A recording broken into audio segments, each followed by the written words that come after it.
fire engine that beats inflation, and definitely worth a second look.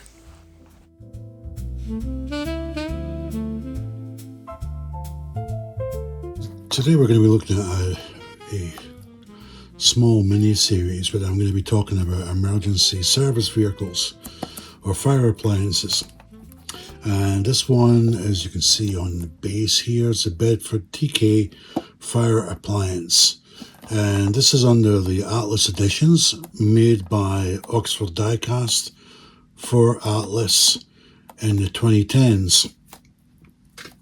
And yeah, this is kind of an interesting model, and the first one for me to unbox. I'll tell you why. I bought this identical model from Road and Rails about a year and a half ago. It was on a really low price, and I just thought, well, why not? I don't have any fire vehicles. That'll be perfect, because it's kind of a 1970s or 60s and 70s kind of look about it, and I thought that'll be great. And then I put it in a safe place because I needed to do some work on it. The bumper had looked a bit loose inside the case. It was like same as this, it was sealed, but the bumper looked like it was detached. So I put it in a safe place. And a common story for modelers is it was such a safe place that I forgot where I put it. And I've looked high and low, I cannot find it. So this came up at an unbelievable price. I think it was £2.66. And earlier this year I was doing a research project into a factory fire, and somehow I ended up getting the fire engine bug, or emergency service vehicle bug. So it's got me back into this. And I suppose now I'm on the first rung of the ladder, excuse the pun, of emergency vehicles. So I'm going to open this up. Now, in preparation, I picked up some new, these triangular screws. And this is either the screw that's on the base of this that holds this model. It's either a 2.0 or a 2.3, and we have that in this kit. So we're all set. We can get cracking into this. So let's begin.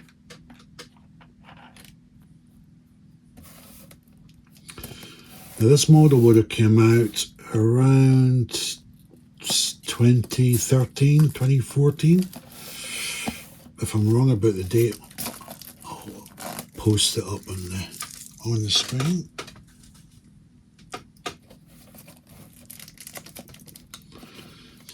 Now I've taken the layer off, it looks even more stunning, I must admit. Wow, really looks good.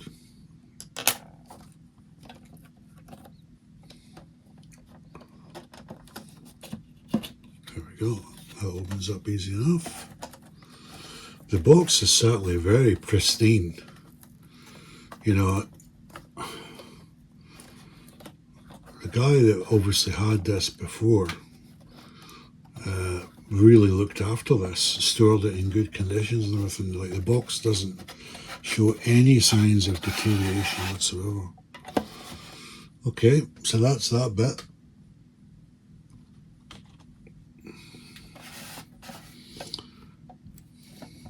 Yeah, it's a triangular screws. I've mentioned this on my channel before. I really don't understand why they use these triangular screws.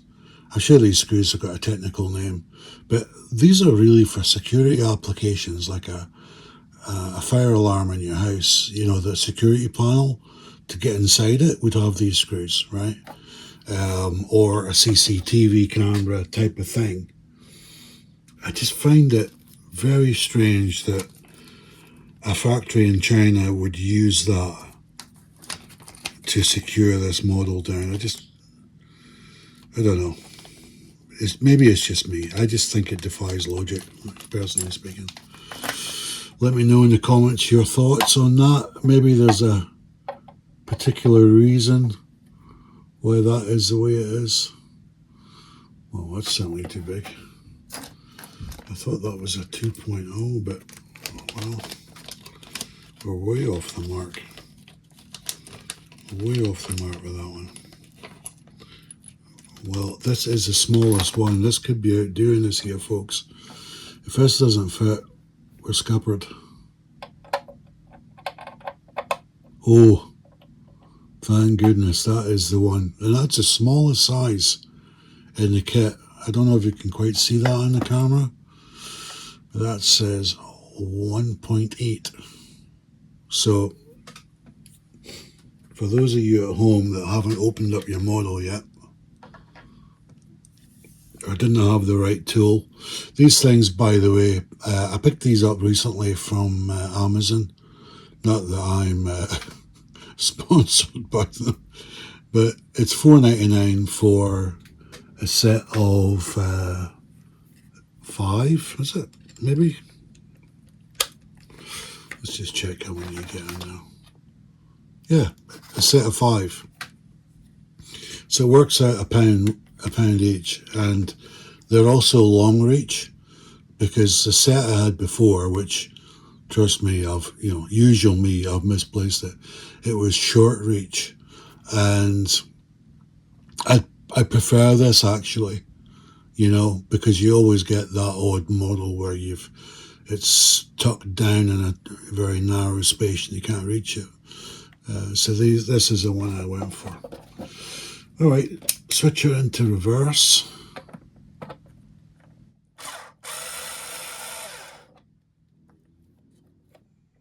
I think we should try and take this lid off. There we go. Right. Well, do you know what? It just looks stunning. It really looks stunning. I can't wait to get this off.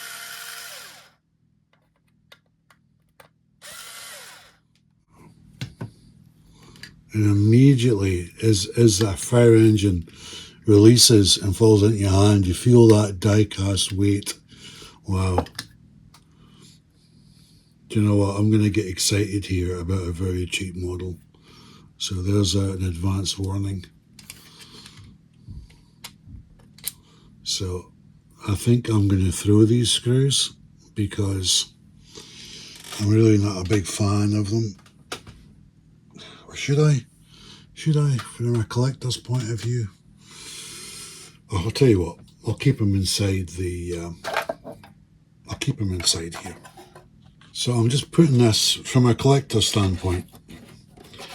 I mean, I know this is cheap as chips, and there's so many in circulation, which I'll talk about in a second. But what I've done is I've put the screws back inside with the little plastic piece that sits on top of the model in the base, and I'll put this box into storage because that's what you do, isn't it? I mean, a lot of people might just throw the box away and say, well, it's low value, but in 20 years' time, this might be an incredibly expensive antique. You never know. You never know. Right, let's put this out of the way. Whew, I'll tell you what, I was getting nervous there that I didn't have the right screw, triangular screw. All right, so this is completely unscripted.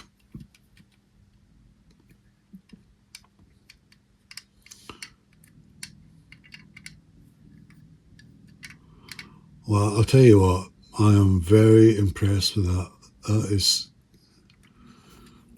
maybe I'm easy pleased. But I think the level of detail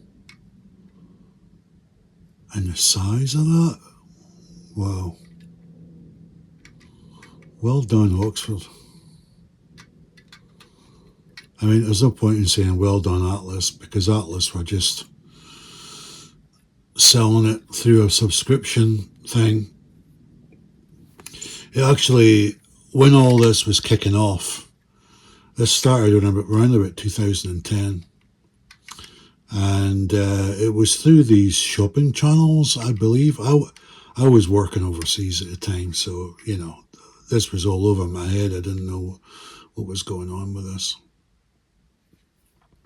God, I'm just so impressed with that. Maybe I'm just, I don't know. For me, that is just, for the price, wow. I just think that is absolutely terrific. So anyway, yeah, Atlas Editions. Atlas Editions were owned by the D. Agostini Group.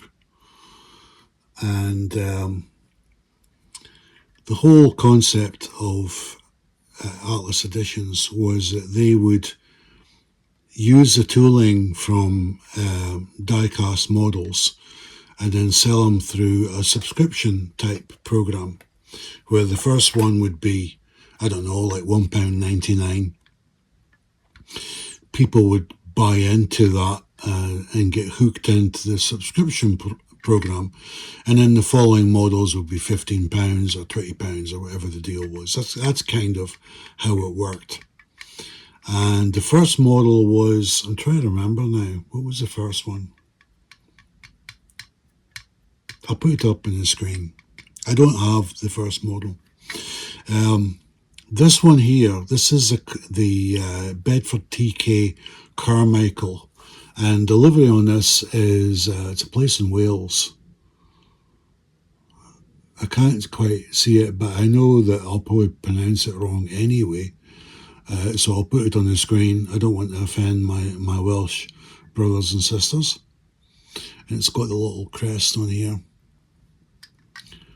I'm just so pleased with that model. I just think, wow, I don't know what I was expecting, to be honest. Bearing in mind, this is the first emergency services vehicle that I've ever owned. In fact, even in my childhood, I don't think I ever had a fire engine. Maybe I did now. Yeah, really stretching my mind way back. My brother can probably correct me on that. So anyway, so this one here, this Bedford TK, it came out in the chronological order. This one came out about 7 down the line out of a potential, say, I don't know, say 10 or 12 different models before Atlas Editions closed the doors. Let's just use that term. So this was about number 7. But this one caused a lot of political issues, and I'll tell you why. These models, as I mentioned earlier, were made by Oxford Diecast, and I don't know the ins and outs of the contractual agreement between Oxford and Atlas, but Oxford decided to also sell this model under their own box art.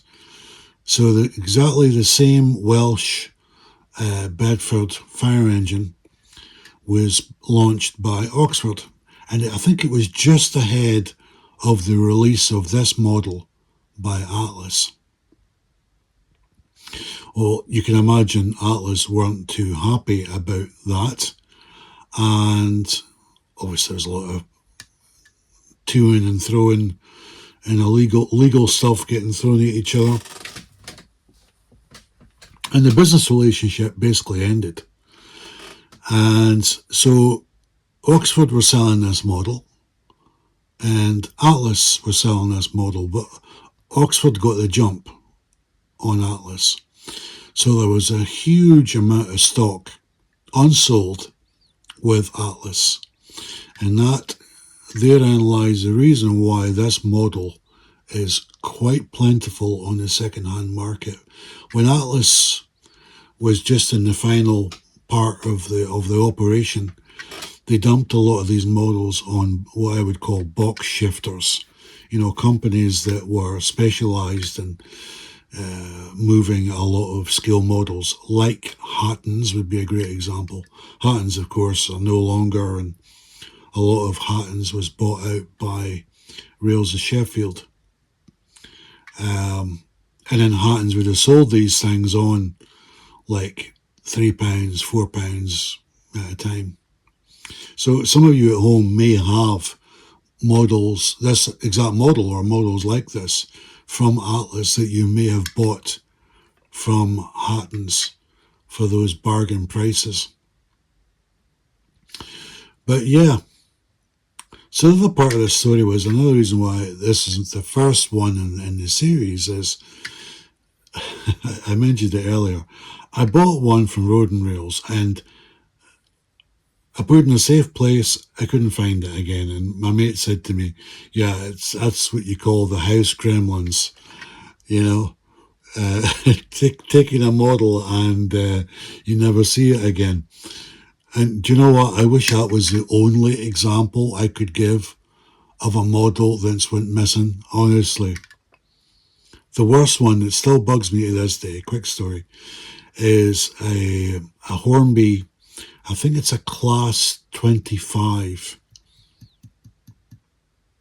or around about that number that Hornby released way back in the early 70s. And I bought a pristine example.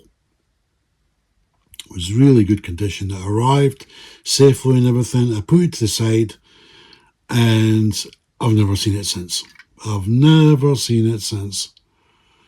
And I have literally, because I got into the habit at one time, I've got these big, large plastic storage boxes, and that's where I keep the outer cartons for these models.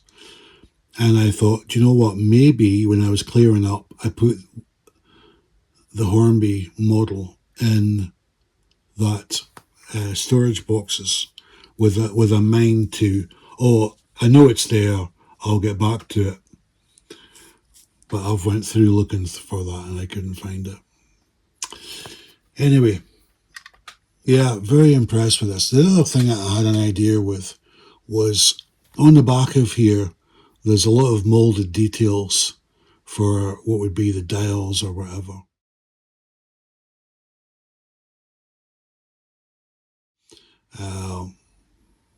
So my idea was to maybe put in a bit of a pin wash in the back of here to create some sort of realistic natural shadows.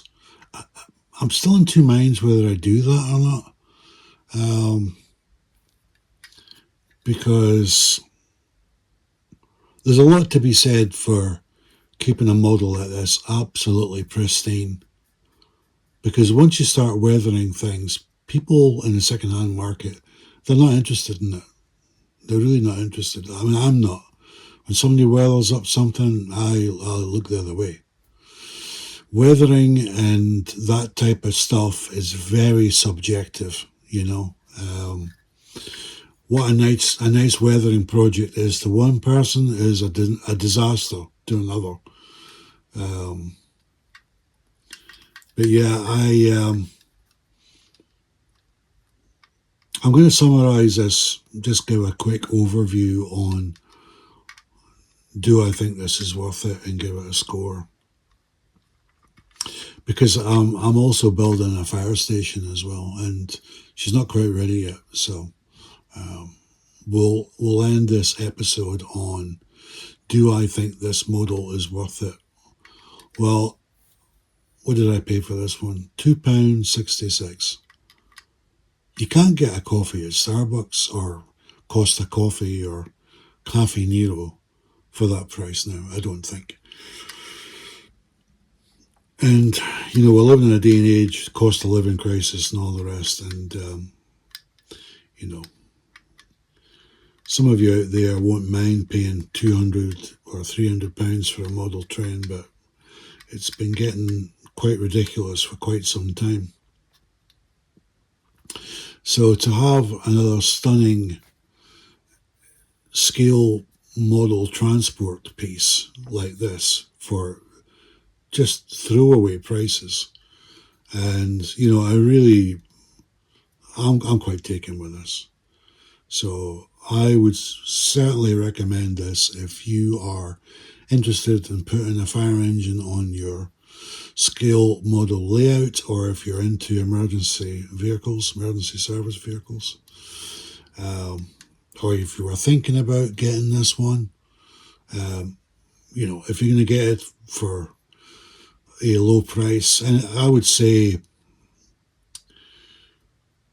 they're quite plentiful right now, so I would say anything under sort of £8 to £7, anything under that, you're good, right? I think £10 right now for this is probably too high, not because it's not worth it as a model, but because they're so plentiful, right? If you shop around, you'll see what I mean. There's so many of these, and as I say, just it's a quirk of fate through the political situation between Oxford and Atlas Editions. It's created an anomaly in the market where these are just ridiculous prices. By the way, in case you're wondering, the Oxford one is absolutely identical to this one, down to the number plate and everything. So it's not like you can buy this one and get the Oxford one, and you've got two different fire engines in your fleet. So score for me. Do you know what? I'm so taken with this, and my scores are always based on what you pay for it. I'm going to give this 10 out of 10. I really think that's 10 out of 10. That, to me, I don't think you can pick any flaws with a model that's die cast in such a low price point. Really, I'm so taken with this.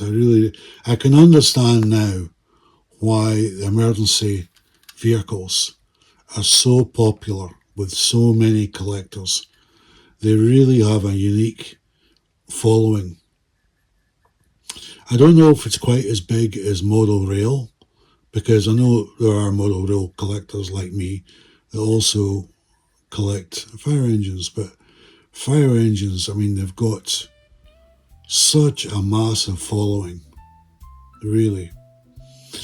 Anyway, I hope you've enjoyed this episode of this Atlas Editions model, and maybe give you an idea about maybe adding one of these to your layout or your display case. But I think if you do get one, you'll be very happy with it. So thanks for watching. I'll see you next time.